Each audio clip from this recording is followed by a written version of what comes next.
वाकई में आपको लगता है हिंदू खतरे में है? इसकी औकात कितनी है? सत्ता में आने के बाद में 56 इंच के सीने को 4 फीट की औरत ने हवा निकाल के रख दी है। तो कहती है हिंदू खतरे में है, आप बोल रहे हैं ऐसा? नहीं, बीजेपी खतरे में है।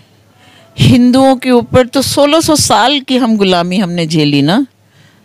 आप देखिए, जिस साउथ अफ्रीका में मिशनरी गई, ब्रिटिश एम्पायर ने जहाँ जहाँ हुकूमत चलाई, या चंगेज़ खान की फ़ौजों ने जो सेंट्रल एशिया में तबाही बरपी है मंगोलों ने, हिंदुस्तान में आके वो मुगल हो जाते हैं। जो मंगोल पूरे सेंट्रल एशिया में कहते हैं कि टर्की और बगदाद में नदी जो थी वो खून से लाल हो चुकी थी, वो मंगोल हिंदुस्तान में आकर के वापस चले जाते हैं। जो अंग्रेज़ यहाँ पर 300 साल की हुकूमत करते हैं उनको भी वापस जाना पड़ता है। जो हूण कुषाण थे वो हम में मिल के रच बस गए, और जो भी मुग़ल शासक आए वो फिर भारत भूमि को छोड़ के वापस नहीं गए। इसी में रहीम बने, इसी में रसखान बने। इसमें कितने लोग उतर के आए। जो आया वो यहाँ की वसुधैव कुटुंबकम में समा गया। क्योंकि धर्म क्या है? धृति, क्षमा, दमोस्तेयम, शौचम, इंद्रिय निग्रह, धीर विद्या, सत्यम, अक्रोधो, धर्मस्य 10 लक्षणम। जिसमें धैर्य है वो धर्म है। हिंदू कहाँ लिखा है? हम सनातनी हैं। सनातनी माने यूनिवर्सल ट्रूथ। सन संस्कृत का वर्ड है, तन भी संस्कृत वर्ड है। सनातन means which has no beginning and no end. There is no word called as a Hindu. Hindu word जो है 300 साल पहले फारसियों ने हमें दिया।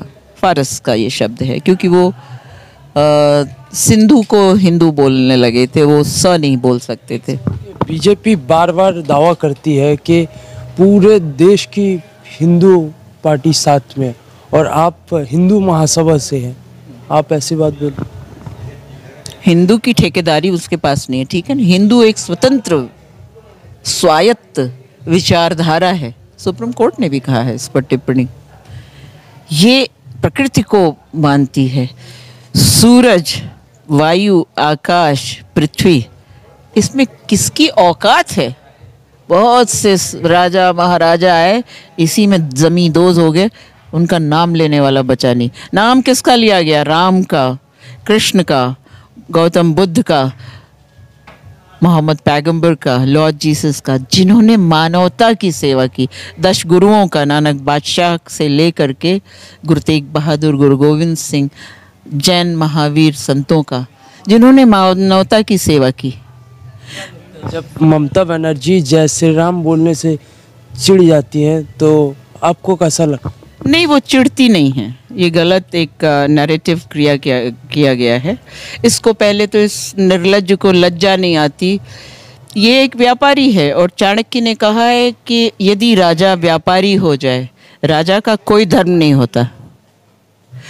समस्त प्रजा राजा की संतान होती है। उसको हिंदू मुस्लिम में बांटने वाला तो संकीर्ण है, उसको पता ही नहीं। जब वो मनुस्मृति की बात करते हैं तो मनु ने कहा है मनुर्भवः, पहले मनुष्य बनो। उसी को आप लोग उर्दू में इंसानियत कहते हैं। तो जब मनुष्यता ही नहीं रहेगी तो फिर किसके लिए बैठा है? दाढ़ी बढ़ाने से, शॉल पहनने से गुरुदेव रविन्द्रनाथ टैगोर नहीं हो जाएगा।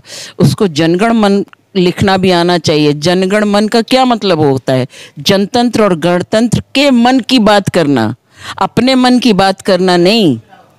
राजा का धर्म सिर्फ प्रजा की सेवा करना है। राम का नाम लेने से पहले उसको ये सीखना पड़ेगा कि सीता के अपहरण के लिए रावण के पूरे कुल का वंश का नाश कर दिया था उसने। और यहाँ पर आकर के वो ममता बेगम, ममता बानो जैसे शब्दों का उपयोग करता है। ये स्त्री का चीरहरण है, अपमान है बंगाल की भूमि पे, जो शक्तिपीठ है। बेगम किसको कहते हैं? किसी की ब्याहता को, किसी की बीबी को।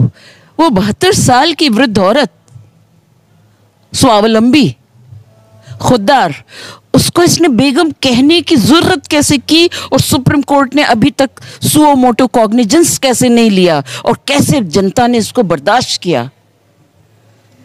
स्त्रियां इसका दंड इसको देंगी। मैं बंगाल की जनता से ये अपील करती हूँ और पूरे हिंदुस्तान की, भारत की जनता से, सारे सनातन धर्मियों से अपील करूंगी, सारी मानवता से, कि इनको वोट के माध्यम से इनको नेस्त नाबूद कर दो। वाकई में आपको लगता है हिंदू खतरे में है? इसकी औकात कितनी है? सत्ता में आने के बाद में 56 इंच के सीने को 4 फीट की औरत ने हवा निकाल के रख दी है। यही बंगाल में डेरा डाल के बैठा है। और नंदीग्राम का कल वोट था, ये स्पष्ट था। 26 को बांग्लादेश गया मतुआ कम्युनिटी को एड्रेस करने के लिए। मैं आपके माध्यम से मतुआ कम्युनिटी को करबद्ध निवेदन करूंगी कि आपके ठाकुरबाड़ी को, आपके गुरु का अपमान किया है इसने जाकर के वहां पे, क्योंकि वो हरिचंद ठाकुर मानवता के संरक्षक संवाहक थे। उनके खानदान से कोई व्यक्ति यदि मोदी की गोदी में जाके बैठता है तो वो मतुआ कम्युनिटी के ठाकुरबाड़ी का अपमान है और गुरु का अपमान है। जैसे मोदी ने अपने गुरु का वध करके सत्ता हासिल की, सनातन धर्म ये क्षमा नहीं करता। गुरु का अपमान हमारे यहाँ जघन्य अपराध माना जाता है। तो ये तो हर वो अपराध कर रहा है जिसको सनातन धर्म में क्षमा नहीं, योनि भी नहीं मिलती। इसका तो कर्म जो है वो सिर्फ एक नरभक्षी का है, बस, और कुछ नहीं। नरपिशाच है ये कभी शिव जी के गोदी में जाके बैठ के ड्रामा करता है केदारनाथ में। वो बनारस में इसने हर हर महादेव, घर घर महादेव बोलवा दिया। भाई ये तो शिव से ऊपर बैठ गया। तो ऐसे ही हुआ था, आपको पता होगा, शिव को जब भस्मासुर को उन्होंने वरदान दे दिया, जैसा मोदी ने, जैसे ममता दी ने शिवेंदु को, मुकुल राय को, दिनेश त्रिवेदी को वरदान दिया, वैसे शिव जी भी वरदान देने में माहिर हैं। वो पापी भी जाए उसके भी, क्योंकि ईश्वर के यहाँ पाप पुण्य की कोई परिभाषा नहीं होती। वो जो आए शरणागत वत्सल होता है परमात्मा। ममता दी भी शरणागत वत्सल है, माँ है ना। वो जानती नहीं थी कि ये गद्दार जो है वो बीजेपी की गोदी में जाके बैठ जाएंगे, क्योंकि ये नामर्द हैं। ममता ने अपनी पार्टी की स्थापना करके उसको यहाँ तक पहुँचाया। ममता नहीं होती तो शिवेंदु अधिकारी हो, मुकुल राय हो, कोई XYZ हो, या दिनेश त्रिवेदी, बिकाऊ, इनको जानता कौन? इनका कोई औकात नहीं था। और अभी भी इनकी जो स्थिति रहेगी वो एक कुत्ते की तरह ही रहेगी। धोबी का कुत्ता, न घर का न घाट का। तो इन्होंने तो इधर से भी अपना हाथ कटा लिया है, उधर से भी अपना हाथ कटा लिया है। और गद्दारों को कोई भी अपने यहाँ जगह नहीं देता है। महमूद गजनी को लाने वाले कौन थे? गुजराती थे। ईस्ट इंडिया कंपनी को लाने वाले कौन थे? गुजराती थे। ट्रंप को लाने वाला कौन था? गुजराती था। शी जिनपिंग को लाने वाला कौन था? गुजराती था। और जितनी बार गुजरातियों ने ये विदेशियों को बुलाया, भारत को गुलाम होना पड़ा। ट्रंप और शी जिनपिंग के आने के बाद भारत गुलाम हो गया। 70 साल की आज़ादी को इसने झटके में कोरोना काल में गुलाम कर दिया। कोई कोरोना नहीं है, ये अफवाह है। जब मध्य प्रदेश में सरकार गिरानी है तो कोरोना नहीं, बिहार में इलेक्शन होना है तो कोरोना नहीं, बंगाल में इलेक्शन होना है तो कोरोना नहीं। कोरोना बढ़ रहा है। ये राजा का धर्म है, प्रजा को भय में रखे। राजा का धर्म होता है प्रजा की रक्षा करना, ना कि उसको जाफराबाद की तरह गोलियों से भून देना, ना कि उनको खालिस्तानी बोलना। इसकी औकात नहीं। जिस डालमिया को उसने बेचा, उस पर उन बच्चों ने चलो गलती से ही चढ़ाया, लेकिन निशान साहब चढ़ाया। तो फिर ये अमृतसर में पर निशान साहब का पटका बांध के माथा टेकने क्यों गया था? खालसा माने होता है सत्य। जैसे हम कहते हैं धर्म की जय, सत्यमेव जयते, वैसी सिख जो है वो जो गुरबानी है, खालसा अरबी वर्ड है, खालसा माने होता है सत्य, पवित्र। तो जब वो कहता है खालसा राज करूंगा, मतलब सत्य राज करेगा। फर्क क्या है? उसको हम संस्कृत में कहते हैं सत्यमेव जयते, वो उसको अरबी में खालसा राज करेगा। इसमें बुराई क्या है? मानवता। राजा का कोई धर्म नहीं होता, राजा की कोई जात नहीं होती, राजा की कोई पांत नहीं होती।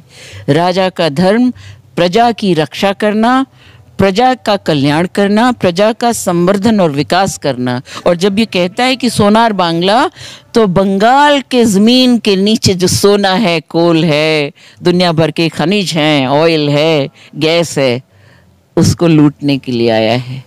और बंगाल की बच्चियां बड़ी खूबसूरत होती हैं।